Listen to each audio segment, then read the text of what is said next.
ഒരു ഓട്ടക്കാരന്റെ വീട്ടിലാണ് CBSE എക്സാംസിൽ high mark വാങ്ങിച്ച ഒരു ഓട്ടക്കാരന്റെ വീട്ടില്. എനിക്കിപ്പോ സ്കൂളിലായിക്കോട്ടെ ആദ്യത്തെ 5 പീരീഡും കോച്ചിങ് എല്ലാ ദിവസവും പീരീഡിലുള്ള 3 പീരീഡേ കയറാറുള്ളൂ. അതിപ്പോ വർഷം മുഴുവൻ അങ്ങനെ തന്നെ. അപ്പൊ അത് കഴിഞ്ഞിട്ട് ട്യൂഷന് വരും, പിന്നെ രാത്രി ഇരുന്ന് ആ നോട്ട്സ് ഒക്കെ ഇരുന്ന് എഴുതിയെടുക്കണം. സാലി സാറിന്റെ കുറെ സ്റ്റഡി പ്ലാൻ, മാത്സ് ആയിരുന്നു പണി. ഇതേക്കും അതൊക്കെ മര്യാദ ഫോളോ ചെയ്തപ്പോൾ ശരിയായി.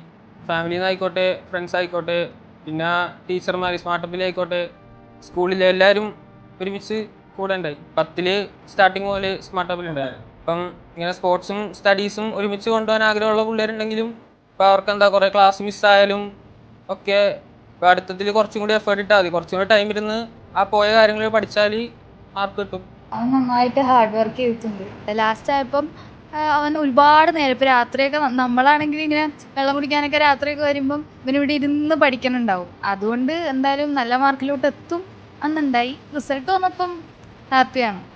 പേടിയുണ്ടെങ്കിൽ ഒരു കാര്യം നടക്കുക.